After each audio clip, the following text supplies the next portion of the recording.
শাস্ত্রেই আমরা পাই এদিকে বেদের মধ্যে নিরাকার ব্রহ্মের উপর কিছু নাই। পরবর্তীতে আমরা গীতার মধ্যে দেখলাম শ্রীকৃষ্ণ সমস্ত কিছুর মূল, ভাগবতেও তাই। ঈশ্বর পরমকৃষ্ণ সচ্চিদানন্দ বিগ্রহ অনাদিরাদি গোবিন্দ সর্বকারণে কারণ। কিন্তু জয়দেব একটা গ্রন্থ লিখল যার নাম গীত গোবিন্দ। এই নিয়ে ওর বেঁধেছে দ্বন্দ্ব। বলছে গুরুদেব, আমি বুঝতে পারলাম না জয়দেবের এই লেখার ছন্দ। সে কৃষ্ণের চাইতে রাধারানীকে আবার বড় করে লিখেছে। কিশোরীর দাস মই পিতবাস এতে কো সন্দেহ যার, কোটি কোটি জনম করিলে ভজন বিথাই ভজন তার। তাহলে গীতাই তো আমাদের সাধনার সার, ভগবান শ্রীকৃষ্ণের বাণী। এখন জয়দেবের লেখনী মানি না মানব গীতা খানি? ভালো কায়দার প্রশ্ন করেছে, তাই না? জয়দেব লিখেছে স্বরগরল খণ্ডনম মম শিরসি মুণ্ডনম দেহি পদ পল্লবম মুদারম শ্রীরাধে। দ্বিতীয় প্রশ্ন করেছে নিতাই গৌর দুই ভাই নদিয়ায় এসেছে যুগধর্ম দেবার জন্য, কিন্তু দুই ভাই এক দর্শনের উপর দাঁড়ানো নাই। একজন গৃহবাসী আর একজন সন্ন্যাসী। এখন আমরাই জগতের সাধারণ মানুষ কার দলে আসি? আমরা কি গৌরাঙ্গের দলে যাব, সব ফেলাইয়ে তারপরে চলে যাব, না নিতাইকে সমর্থন করে সংসার? মানে প্রশ্নের মধ্যেই একটা পেঁয়াজ বাঁধানো আছে। প্রশ্ন কি কায়দার প্রশ্ন? ওদের পরে ঝগড়া করবে তার একটা কায়দা তৈরি করে রেখে গেছে। আবার একটা গল্পও বলেছে। আমি সংক্ষিপ্ত আকারে প্রশ্ন করলাম তোমার ধারে, সেই সংক্ষিপ্ত বুঝাবার তরে একটা গল্পের করেছে অবতারণা। কোন ছেলে নাকি বাংলার কাছে বাবার কাছে চিঠি লিখি পাঠায় বড় বড়, তাতে বাবা অসন্তুষ্ট হয়। তারপরে ছেলে নাকি ছোট্ট করে লিখেছে, পূজনীয় বাবা, নাই টাকা, পকেট ফাঁকা, ইতি তোমার খোকা। তাতে নাকি বাবা আবার জবাব দিয়েছে ছোট্ট করে, স্নেহের দুলাল, গুদামপুরে ছাপ, করো মাপ, ইতি তোমার বাপ। যেমন বাবা তেমন তেমন ছেলে, যদ্বীর্য তৎপরাক্রম, ঘটে না তার ব্যতিক্রম। ছেলে যখন এত সংক্ষিপ্ত লিখেছে, একটা প্রণামও জানাই নাই। প্রথম তো লাগবে, পূজনীয় বাবা, সর্বপ্রথমে আমার ভক্তিপূর্ণ প্রণাম গ্রহণ করিবেন, মাকে আমার প্রণাম দেবেন, আমার পরীক্ষা আগত, তাই কিছু টাকার প্রয়োজন, বাবা একটু তাড়াতাড়ি করে পাঠিয়ে দেবেন। হয়ে গেল। পূজনীয় বাবা, নাই টাকা, পকেট ফাঁকা, ইতি খোকা। এ কি চিঠি? এটা বিশ্রী ব্যাপার না? সংক্ষিপ্ত ভালো, কিন্তু এত সংক্ষিপ্ত ভালো? হ্যাঁ, দুই বন্ধু পার্কে গিয়ে গল্প করছে। এই তোর বউ কেমন? বলে আমার বউ দারুণ বউ, মারাত্মক ভালো বউ, অসম্ভব ভালো বউ, মানে ভালোর চাইতেও ভালো বউ। বাড়ি গেলে আগে দেয় আমার জামার বোতাম খুলে, তারপরে ভাত মাখাইয়ে থালে, আমি না খাইতে চাইলেও ঢুকাইয়ে দেয় গালে। কত রকম। ঠান্ডার সময় গরম জল এনে আমার পায়ে দেয় ঢেলে। আচ্ছা, বলে আমার বউ তো ভালো না। কেন? কিচ্ছু করে না, বোতামও খোলে না, ভাত বারবার চাইলেও দেয় না, কথাই বলে না। ওই পাড়ার কিরণের সাথে ঘোরাঘুরি করে। কয় তোমার বউরে তুমি ডাকতে জানো এখনো? ছোট করে ডাকতে হয়। কিরকম? বলে আমার বউয়ের নাম হচ্ছে ওই সুচিত্রা, আমি আমার বউরে ডাকি শুনছ সুচি, কোথায় গেলে সুচি? আমার বউ খুব আনন্দ পায়। অসুচি হলেও আমি কই সুচি।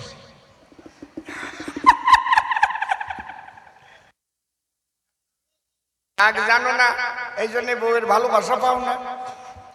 আজকে আমি বাড়ি গিয়ে ডাকবো। ও বাড়ি যাইয়ে ডাকে বউয়ের হাতে ঝাঁটার বাড়ি খাইয়ে আসছে, নাক মুখ ফাটাই নিয়ে আসছে। যখন পরের দিন পার্কে গেছে, বলে তোর নাক মুখ ফাটানো কেন? বলে তোর জন্যই তো। কেন? তুই শিখাইয়ে দিছিস, ছোট করে ডাকছিস। তোর বউয়ের নাম সুচিত্রা, তুই ডাকছিস সুচি। আমার বউয়ের নাম বিচিত্রা, আমি ডাকছি ও বিসি। আমার বউ কয় আমি তোর বিসি, তোর এইবার ঝাঁটার বাড়ি দিছি, তোর জন্য এই ঝাঁটার বাড়ি দেখালাম। আচ্ছা, ছোট করে ডাকতে কইছে তাই বলে বউরে বিসি কবে? কারণ বিচিত্রা বিবাদ দিয়ে বলতে পারতো, শুনছো চিত্রা তুমি কোথায় গেলে, একটা মধুরতা আছে ওকে ও বেশি। এরপরে ওই গান গাওয়া দরকার না, কন্ত সি সি সি নিছি দিছি, ওর গল্পরে শেষ করে দিছি, বেশি সাউন্ড হয় ওদিকে। যাক, ওর কথার জবাব আমি দেব, আগে আমি সনাতনী একটা ধ্বনি দেব। এটা হচ্ছে সনাতনী ধ্বনি।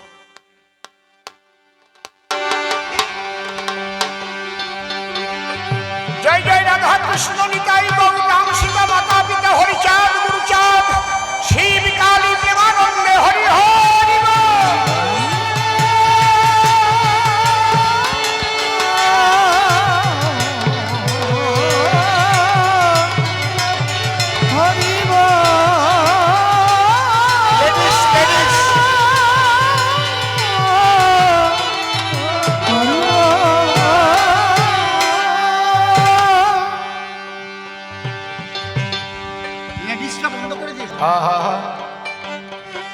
দোতারাটা একটু বাড়িয়ে দাও,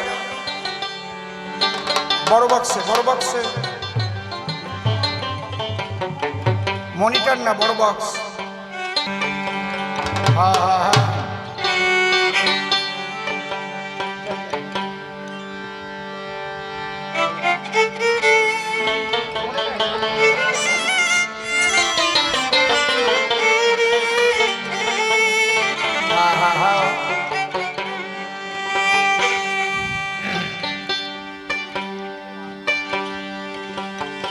ও সে হরি বলে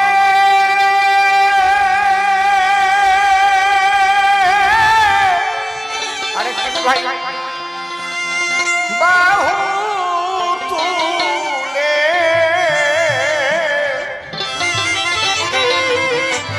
একটু ভাসবে, একটু ভাসবে জীবের গানে গানে নাম বিলায়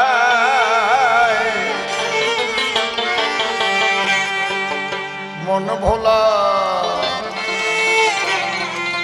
গৌরাঙ্গ এলো সোনার নদী।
সকালে বিকাল নদিয়াতে হলো কাঙাল জীবের দুর্দশায়,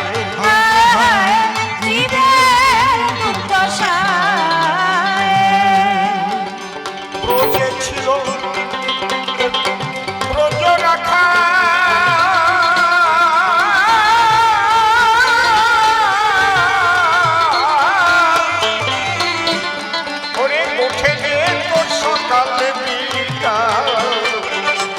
নদিয়াতে হলো কাঙাল জীবের দুর্দশায়।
হরি নাম করিতে পার হইল শান্তি ভেসে গেল প্রেমেরই বন্যায়।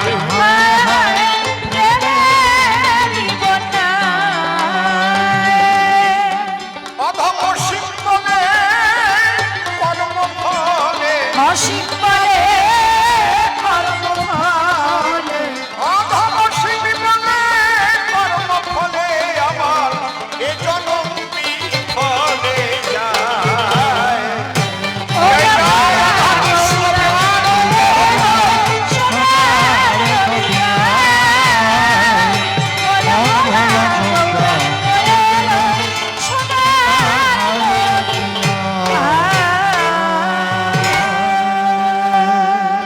রাধাকৃষ্ণের যুগল পদ্ম হৃদপদ্মে করে আরাধ্য শুদ্ধ চিত্তে প্রণতি জানাই। সাধুগুরু বৈষ্ণব হেরি আর যত পুরুষ নারী আমার ভক্তিপূর্ণ প্রণাম গ্রহণ করিবেন সবাই। মানুষকে প্রণাম দিলে সে প্রণাম ঈশ্বরে মিলে, সর্বশাস্ত্রে তাহার প্রমাণ পায়। কবি চণ্ডীদাস যিনি উচ্চকণ্ঠে বলেছেন, তিনি সবার উপর মানুষ, সত্য তাহার উপর নাই। স্বামী বিবেকানন্দ একই কথাই দিয়েছেন আনন্দ। উচ্চকণ্ঠে ঘোষণা করেছেন, বিশ্ব চরাচর বহুরূপের সম্মুখে তোমার ছাড়ি কোথা খুঁজিছ ঈশ্বর। জীবে প্রেম করে যেই জন সেই জন সেবিছে ঈশ্বর। ঠাকুর ভবা পাগলা আসি বাজাইলেন মিলনবাসী, ডেকে বললেন আমাদের পাশাপাশি, আমি মানুষ ভালোবাসি, আমি মানুষ ভালোবাসি।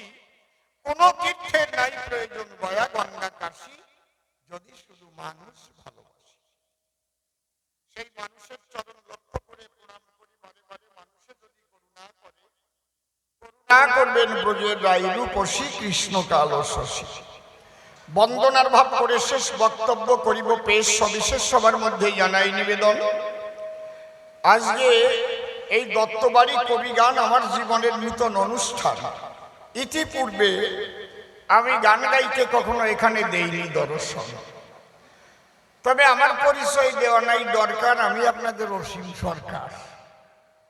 এছাড়া আর একটা যে পরিচয়, ও পরিচয় আজকে আর দেব না রে ভাই, কারণ আজকে আমি কবিগান গাইবার তরে দাঁড়াইছি আপনাদের আসন। ওই পরিচয় দিলে পরে আমি কাব্য জগৎ থেকে ছিটকে চলে যাই। অন্তরে করুন ধারণা, তাহলে আর কবি গানের রস থাকে না। এই জন্যে অসীম সরকার গাইবে কবি গান। এই কবি গান সবাই দিতে পারে, যে যে রাজনীতি করে তাতে কোনো বাধা নাই, নাই ব্যবধান। আমার এই প্ল্যাটফর্মটা সম্পূর্ণ আলাদা, বুঝলেন দাদা? এটা হচ্ছে একেবারে সাদা। আর এক প্ল্যাটফর্ম যেটা, ওটাই মাঝে মাঝে লাগে কাদা। তাহলে আজকে আমার বিপক্ষ কবি যিনি, প্রেমানন্দ নাম ধরে তিনি আমাকে যোগানন্দ গোস্বামী করেছে সভ্য সভাস্থান। দুটি প্রশ্ন করে গেছে কাব্য ভাষণে, এবার আমার দিতে হবে সমাধান। একটু সাইডে সাউন্ড হচ্ছে, কিসে তুমি একটু দেখো। ওই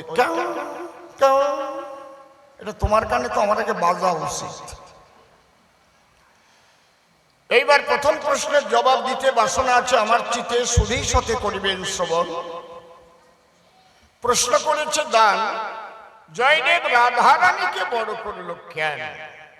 কারণ আমরা পড়েছি গীতা খান স্বয়ং ভগবান, সেখানে তার উপরে আর কেউ নাই, তাই না? সর্বধর্মান পরিত্যাজ্যং মাম একং শরণং ব্রজ অহং তাং সর্ব পাপভ্য মোক্ষয়িষ্যামি মা শুচি।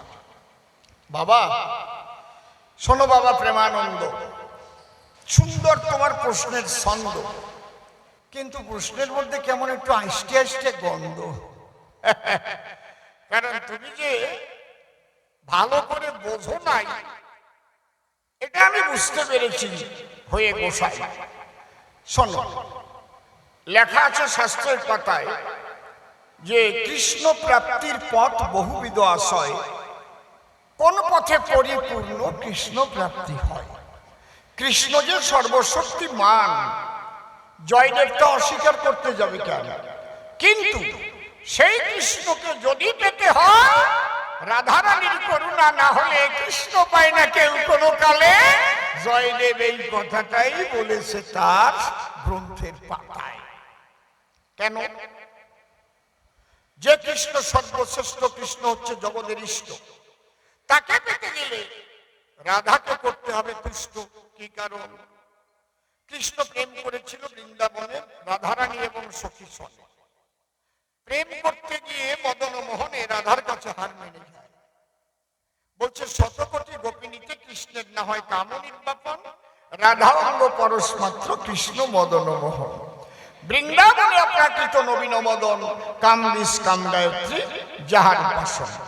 তাহলে রাধার কাছে হয়ে দেনা, তাইতে পড়লো সেরাতে না, এটা তুমি বোঝো না? তাহলে রাধার কাছে প্রেম করতে গিয়ে হার মানলো কি কারণ? এমন কি প্রেম রাধার ছিল যেখানে ভগবান সর্বশক্তিমান হয়ে হেরে গেল? এইটা আগে দরকার জানা। রাধা প্রেমটা ব্যাখ্যা করে লিখেছে শাস্ত্রের ভিতরে, চারটে শব্দ প্রয়োগ করেছে আমার শাস্ত্রের পাতায়। কি? রাধা প্রেম হচ্ছে অহৈতুকী, অকামনা, রাগাত্মিকা, বেদাতীত। অহৈতুকী বলে কারে? একমাত্র কৃষ্ণকে পাবার হেতু ছাড়া জাগতিক আর কোনো কিছু পাবার আকাঙ্ক্ষা থাকে না যার ভিতরে। আমি শুধু কৃষ্ণকে পেতে চাই, কৃষ্ণ নাম করতে চাই, কৃষ্ণ ভক্ত সঙ্গ করে যেন প্রেম বন্যায় ভেসে যায়। এই যে হেতু শূন্য অবস্থায়, কোন হেতু শূন্য? জাগতিক কিছু পাবার হেতু শূন্য। এখানে বলছে অন্যান্য অভিলাষিতা শূন্য জ্ঞান কর্মদানা বৃতং আনুকূল্যেন কৃষ্ণানুশীলনং ভক্তির উত্তমা। তাহলে উত্তম ভক্তি বলে কারে? অন্য কিছু চাওয়া পাওয়া থাকে না যার ভিতরে। আমরা বেশিরভাগ মানুষ যারা গিয়ে মন্দিরে কিংবা হরিবাসরে কান্নাকাটি করে মানত করে খুশি হয়। কেউ 19 বছর করছে, বিয়ে থাকে ঘরের বউ নিয়ে, কিন্তু সন্তান সন্ততি হয় নাই। যদি দেখেন অগুরুপ্রায় নাম কীর্তন হয়, সেখানে গিয়ে দুইজনে গড়াগড়ি যায়, আবার মানত করে বলে তাই যদি রাধা গোবিন্দের করুণায় আমাদের ঘরে একটা সুসন্তান হয়, আগামী বৎসর আমরা 1 কুইন্টাল চাল দিতে চাই। এরকম আছে না? কারো হয় অম্বলের ব্যারাম, ব্যারামে মোটে পায় না আরাম। যেখানে হয় হরিনাম, সেখানে গিয়ে আবার মানত করে। তো আপনারা করেছেন দর্শন, ঠিক কিনা? কারো বড় মেয়ে আসে ঘরে, বিয়ে দিতে পারে না তারে, তাও গিয়ে মানত করে। তাহলে তারা কিন্তু ভগবানকে চায় না। কেউ ব্যবসা বাণিজ্য যাতে ভালো হয় তার জন্য পূজা দেয়, ওই কালীঘাটে গিয়ে ডালা দেয়, আসে না নাকি? এরা ভগবান চায় না, এরা চায় জাগতিক জগতের কোনো কিছু।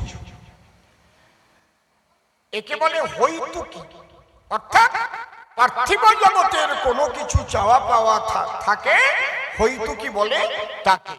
আর রাধা প্রেমের মধ্যে কোনো পার্থিব চাওয়া পাওয়া নাই। যার নাম রাধারানী, কৃষ্ণকে ভালোবেসে সে হয়েছে কৃষ্ণ কলঙ্কিনী। তথাপিও শুনে বাঁশির ধ্বনি রাধারানী অভিসারে খায়। অহৈতুকি বলে কারে? একটু বুঝাতে পারলাম তো আপনাদের ধারে। এইবার অকামনা কাহাকে বলা হয়? কাম আছে কামনা শূন্য, সে কাম কৃষ্ণ সেবার জন্য, তাইতে রাধা ধন্য ধন্য ধন্য মধুর বৃন্দারণ্য।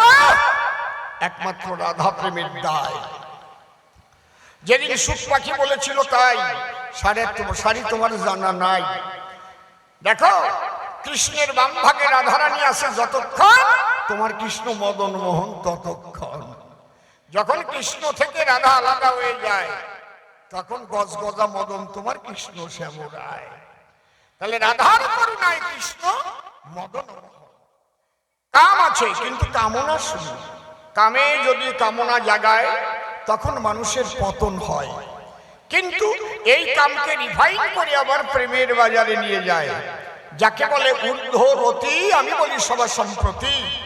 এগুলো জানতে গেলে শ্রী গুরুর শরণ না নিলে জানা সম্ভব নয়।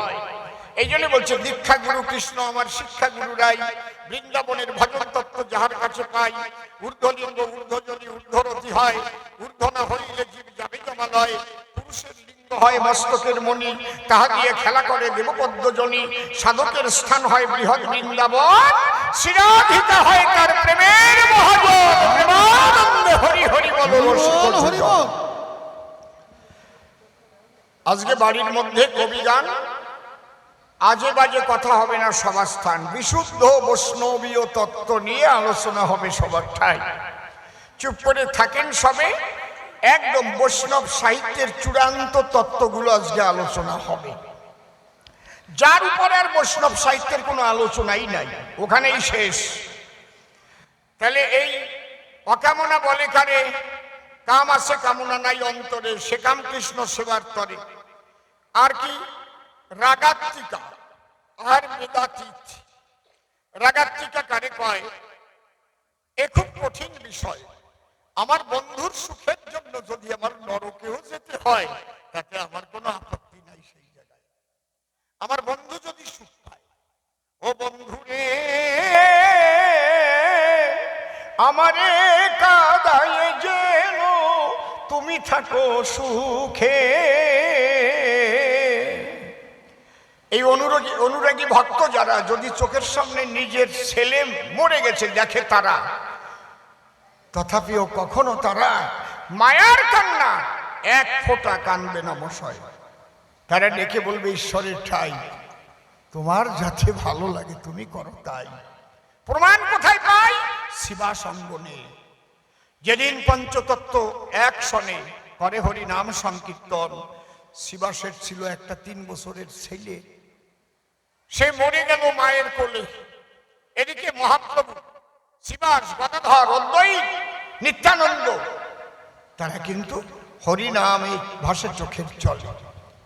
যার বাড়িতে মহাপ্রভু নাম কীর্তন গায় তার ছেলে ঘরে যদি মারা যায়, শিবাসের স্ত্রী মনে মনে ভাবে কি করে গিয়ে স্বামীর কাছে কবে ছেলেটা মারা গেছে, একটু মনিটর দিত। তবুও ধীরে ধীরে গিয়ে বলে স্বামীর কানের ধারে, শুনছ ছেলেটা 3 দিন ছিল জ্বরে, হঠাৎ গেছে মরিয়ে। শিবাস স্ত্রীর মুখ বন্ধ করে বলছে, চুপ। ওখানে 2টো লাইন লেখা আছে চৈতন্য চরিতামৃতের পাতায়, যদি পারেন পড়ে দেখেন। একটা দিন আমি বোবা হয়ে গেছিলাম ওই 2 লাইন পড়িয়ে। একই প্রেমের কথা। শিবাস বলছে, পুত্র বলে কাঁদিলে প্রিয়ে পুত্র হারাইবে, কৃষ্ণ বলে কাঁদো তোমার পুত্র ফিরে পাবে। যদি কাঁদতে হয় কৃষ্ণ বলে কাঁদো, পুত্র বলে নয়। কি প্রেম! অনুরাগী ভক্ত যারা এই জগতে বিচরণ করে তারা রাগাত্মিকা ভাব, রাগাত্মিকা প্রেমের স্বভাবের কয়। বেদাতীত কারে বলে, বেদের বিধি তার ঊর্ধ্বে গেলে। প্রেমে কোনো বিধি মানে আইন। ভারতীয় দণ্ডবিধির 302 ধারায় ফাঁসি দেওয়া হইল। বিধি মানে আইন দিয়ে বাধা নয়, এই কাজ করলে পরে তার এই সাজা হয়, তাই না? আপনাদের দরকার জানা, বিশুদ্ধ প্রেমে কখনো কোনো বিধি মানে না। বেদ বিধির পরপরে ব্রজ প্রেম বিরাজ করে, এই জন্য অনেকে তারে বেভিচারী প্রেমও বলে থাকে সরাসরি। কারণ তোমরা আচার নিয়ে থাকো সর্বদাই, আচার বিচার যেখানে নাই, বেদ বিধির ঊর্ধ্বে সেখানে আমরা পাই। ওই জগতে গেলে পরে রসিক সুজন হতে পারে। আমি প্রণাম করি করজোড়ে, তিনি তো আমার বৈষ্ণব গোসাই। জয় রাধে, নিতাই গৌর হরিবল। যিনি কৃষ্ণ নটবরে এই প্রেমে গিয়েছিলেন হেরে, সেই প্রেম আস্বাদন করিবার তরে তার আকাঙ্ক্ষা জেগেছিল। তাই রাধার কাছে ডেকে বলে, রাধা এই প্রেম আস্বাদন করতে হলে আমাকে তোমার 3টে জিনিস ভিক্ষা দেওয়া ভালো। কি? তোমার ভাব, তোমার কান্তি আর তোমার বিলাস। আমি কৃষ্ণ পিতপাস, তোমার কাছে ভিক্ষা মাগি অনুক্ষণ। রাধা ডেকে বলেছিল, তাই দেব, তাতে বাধা নাই। বলে, হ্যাঁ এই নিয়েই হব আমি চৈতন্য গোসাই। যেভাবে তুমি কৃষ্ণ বলে ভাসিয়েছ 2 চোখের জলে, তেমনি ভাবে আমিও তোমার ভাবকান্তি বিলাস নিয়ে গৌরাঙ্গ হয়ে যাব ধরণী তলে। হা কৃষ্ণ বলে আমিও কাঁদিব, নিজে কাঁদিয়ে আমি জগৎ কাঁদাইব। বাবা, এই যে রাধার কাছে কৃষ্ণ যে হেরে গেছে, কারণ রাধারানী পরিপূর্ণভাবে শ্রীকৃষ্ণকে আস্বাদন করেছে। এই ভাব জয়দেব জানে, তুমি তো বোঝো না তার মানে। এই জন্যে জয়দেব লিখেছে, কিশোরীর দাস মুই পিতবাস, এতেকেও সন্দেহ যাব, কোটি কোটি জনম করিলে ভজন, বৃথাই ভজন তার। তাহলে প্রথম প্রশ্নের জবাব হলো, দ্বিতীয় প্রশ্ন চলে এলো। দ্বিতীয় প্রশ্ন করেছে সবার ঠাই যে নিতাই চাঁদ বিয়ে করে এসে থাকলো সংসারে, আর সন্ন্যাস নিলেন চৈতন্য গোসাই। তুমি একটু বলো ভেবে, কলির জীব কার দলে যাবে? শোনো।